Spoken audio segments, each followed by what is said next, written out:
Olá, nessa videoaula nós vamos explorar a relação entre os círculos e os polígonos, resgatando um pouquinho o que nós vimos na aula anterior, que especificamente nós tratamos das regularidades, né, e dos polígonos que nós tínhamos, polígonos convexos, polígonos côncavos, né, o que seria essa questão, a questão dos ângulos internos, ângulos externos, e deixamos esse exercício, aliás, fizemos esse exercício, melhor dizendo, na aula anterior, e vamos resgatar a solução dele rapidinho para a gente poder seguir adiante nessa relação entre polígonos e circunferência.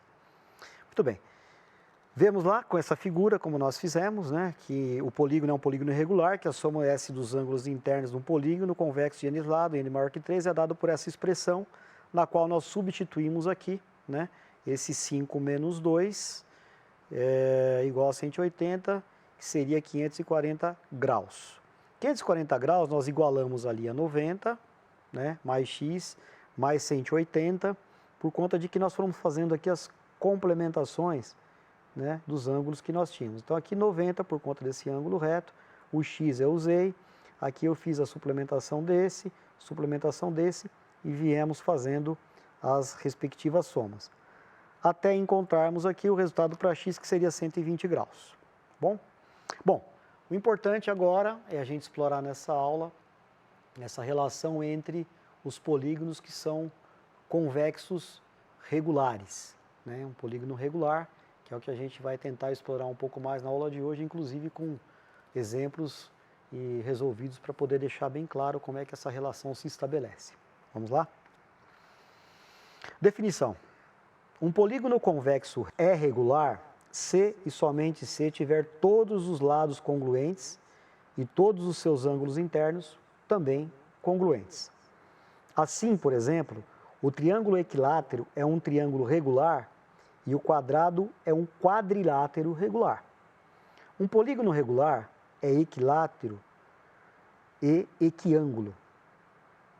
Tá? Então, veja, eu tenho lados que dão essa regularidade e ângulos também que vão mostrar que há essa regularidade, né? Então, ângulos e lados são congruentes.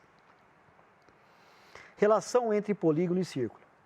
Essa parte é uma parte importante da aula, porque ela vai dar para a gente essa conexão que se estabelece entre o tal do círculo que nós estudamos e um polígono regular. Tá? Então nós vamos perceber aqui que em algumas situações, né, principalmente nesse primeiro desenho que nós vamos observar aqui nessa representação, há a circunferência, né, na parte exterior do polígono, e há uma outra situação em que o polígono está contido dentro da circunferência. Também existe uma terminologia específica para essas duas situações. Vejamos. Dividindo-se uma circunferência em n, com n menos 3 arcos congruentes, nós temos todas as cordas determinadas por dois pontos de divisão consecutivos, quando reunidas, formam um polígono regular de n lados inscrito na circunferência. Então, observem aqui, ó, quando eu venho fazendo essa divisão aqui, a marcação de pontos a uma mesma distância, e vou ligando esses pontos, como eu fiz com AB, BC, CD, e assim sucessivamente, eu construo um polígono regular. Tá bem? Então, aqui eu tenho uma situação, uma construção bastante interessante, que pode ser proposta para o teu aluno. Né? Você pode propor que ele faça a construção de uma circunferência, usando um compasso, e faça a marcação de pontos, né, que estejam a uma mesma distância. Depois vá ligando esses pontos e ele vai perceber a composição de polígonos. Eu me lembro que quando eu era estudante,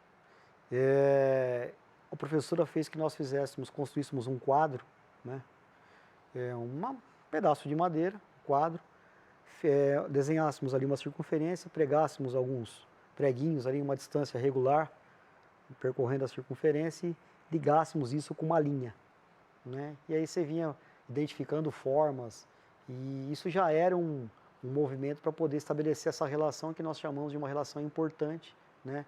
Que dá para a gente a condição de que o polígono que está contido nessa circunferência é um polígono regular, dessa forma que nós estamos propondo essa construção que eu acabei de descrever aqui. Tá bem? Na segunda representação, nós percebemos aqui, né, também uma regularidade, um pouquinho diferente aqui, né, uma figura que tem 1, 2, 3, 4, 5 lados. Tá legal? Então nós percebemos que esse é o movimento que tem que definir lados e ângulos sempre congruentes. B. As tangentes traçadas pelos pontos de divisão determinam um polígono regular de n lados circunscrito à circunferência. Então veja, quando a gente fala circunscrito, significa que o polígono está aqui por fora da circunferência, tá? Veja, na anterior nós tínhamos o polígono inscrito, digamos, né? Aqui dentro. Agora nós temos o polígono circunscrito, por fora aqui nesse contorno.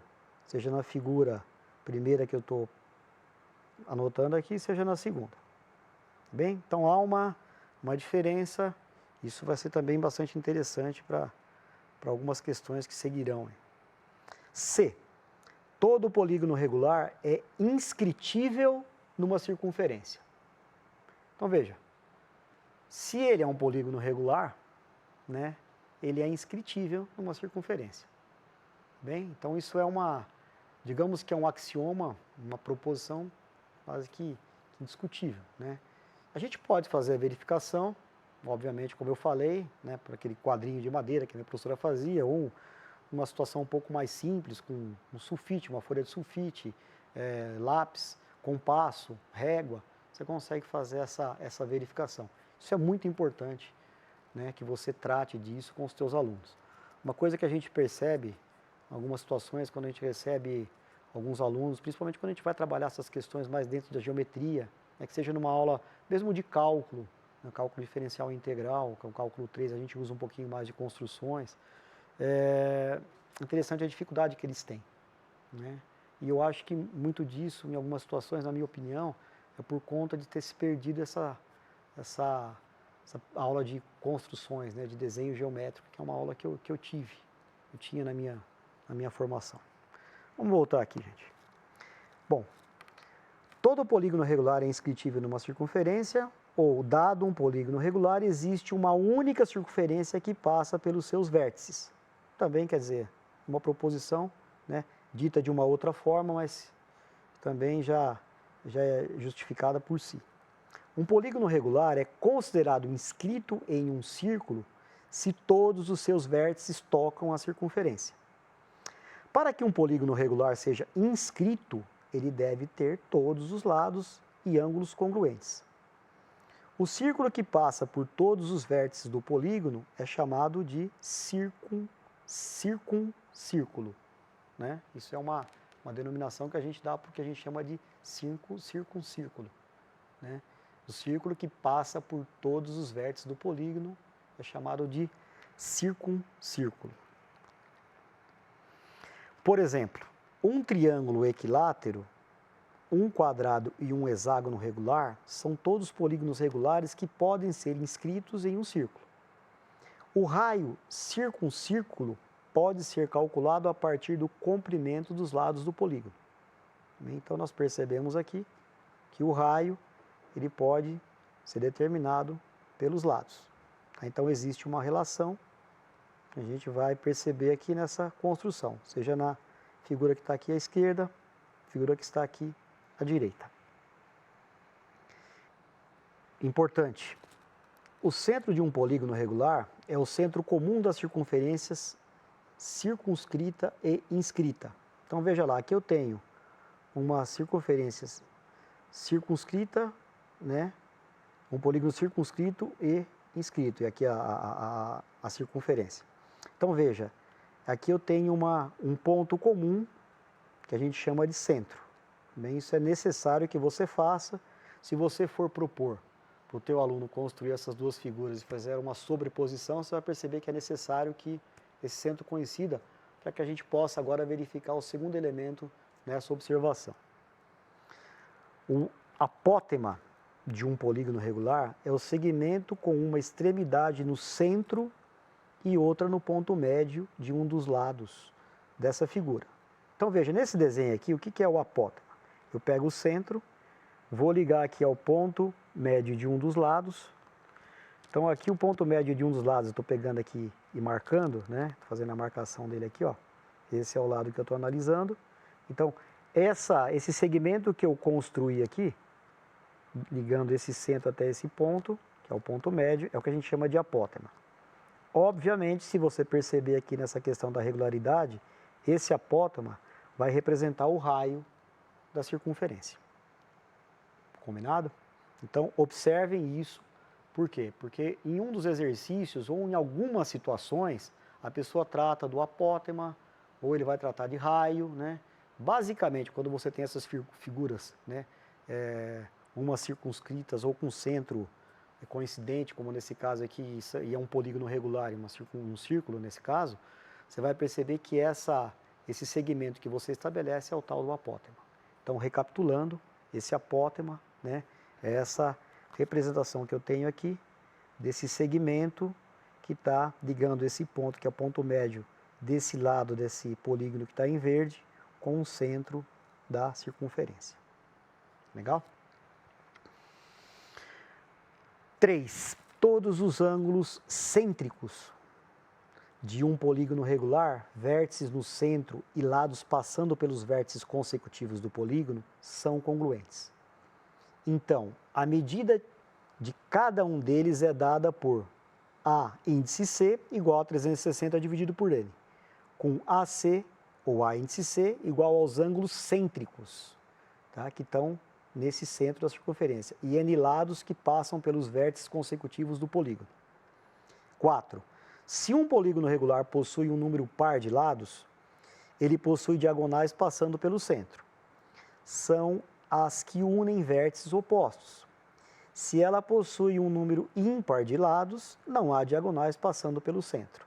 Então, a quantidade de diagonais, né, se uma quantidade par ou ímpar, é que vai dar essa condição de passar, né, pelo centro ou não. Bom, observem isso quando formos identificar ali ou resolver problemas, né, que envolvam essa construção. Tá bem? Vamos analisar alguns exemplos, né?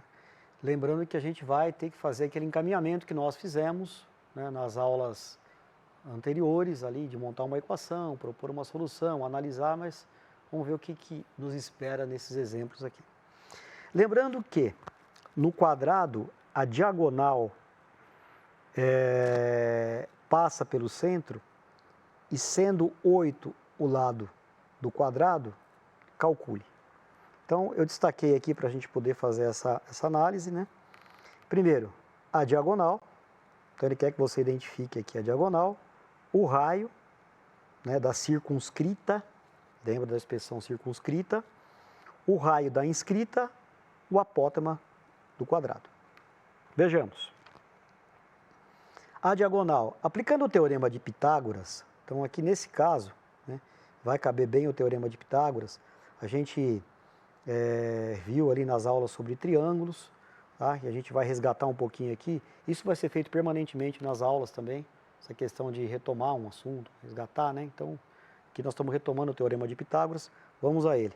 Então, aplicando o teorema de Pitágoras, nós temos d ao quadrado igual a 8 ao quadrado mais 8 ao quadrado, d igual a raiz quadrada de 128. Não há necessidade de racionalizar isso aqui, podemos deixar assim, raiz de 128, mas optei por deixar 8 raiz de 2. O raio R da circunferência é dado por d dividido por 2, então nós temos 8 raiz de 2 sobre 2, portanto 4 raiz de 2 é o raio. O raio da inscrita, o primeiro era da circunscrita, agora é da inscrita. Então, o raio da inscrita será representado pelo seno de 45 graus. Então, eu vou precisar aqui usar aquele ângulo notável de 45 graus, né?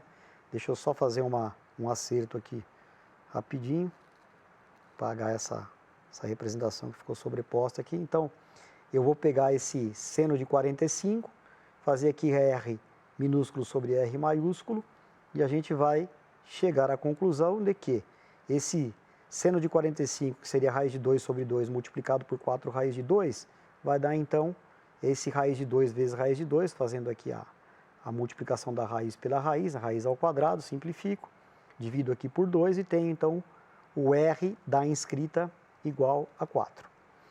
O apótema do quadrado, né, lembrando que o apótema de um polígono regular é o raio da circunferência inscrita, nós temos o apótema igual a 4. Então aqui não há necessidade de se fazer um cálculo, basta que se eu lembrar, como eu resgatei ali anteriormente, que o apótema representa o raio, eu automaticamente deduzo aqui nesse caso que ele vale 4 unidades, que vale 4.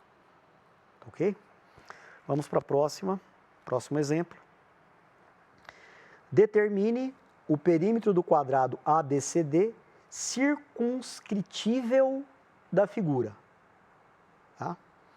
Então aqui eu tenho AB igual a 3x mais 1, BC igual a 2x, CD igual a x mais 1 e DA igual a 3x. Isso está expressamente representado aqui no desenho, né? Essa figura que nós construímos. ABCD é circunscrito, logo A mais B, aliás, AB mais CD igual a BC mais AD. Então eu tenho aqui uma composição que me dá essa condição. 3x mais 1 mais x mais 1 é igual a 2x mais 3x, 4x mais 2 é igual a 5x, x igual a 2. Então eu vejo que essa montagem que eu fiz, né, nessa representação, e a solução dessa equação me deu essa condição de encontrar o valor para x. Encontrado o valor para x, então eu tenho aqui como calcular, né, o perímetro. Então eu tenho AB, que é dado por 3x mais 1, eu faço 3 vezes 2, 6 mais 1, 7. O BC, que é 2x, faço 2 vezes 2, encontro 4. CD, que é x mais 1, vai ser então igual a 2 mais 1, vai ser 3, e o DA vai ser 3 vezes 2, igual a 6. O perímetro, então, que vai ser a soma dos lados, será 7 mais 4 mais 3 mais 6, igual a 20. Então, resposta aqui, perímetro igual a 20. Bem, então, veja, pela representação que o desenho trouxe, eu tenho condições de estabelecer essa composição aqui, né, essa representação, e aí tenho essa soma desses lados, né, representando o perímetro.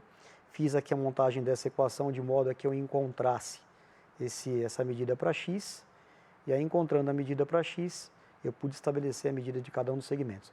Uma preocupação que a gente tem sempre, ou tem que ter em algumas situações, é da forma, né, que a gente coloca, que no caso a figura, represente exatamente aquilo que a gente está descrevendo. Isso não é uma preocupação que a gente leva muito a sério, mas deveríamos levar um pouco mais, assim, um pouco nas aulas de matemática. A gente vê um pouco essa preocupação quando eu vejo os professores de desenho geométrico, né, ou de geometria descritiva, mas na matemática a gente toma mais como referência a informação escrita. Bem?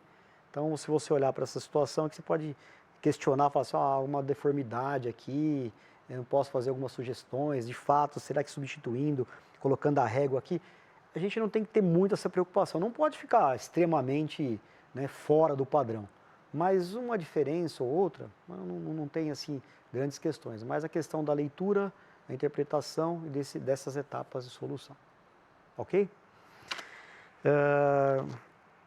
Nós encerramos aqui essa videoaula, né? E a próxima videoaula nós vamos tratar desse cálculo das figuras planas.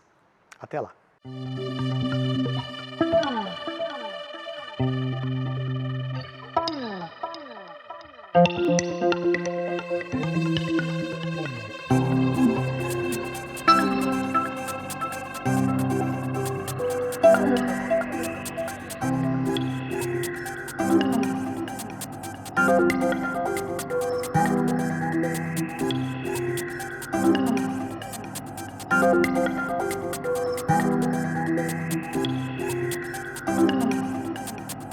Thank you.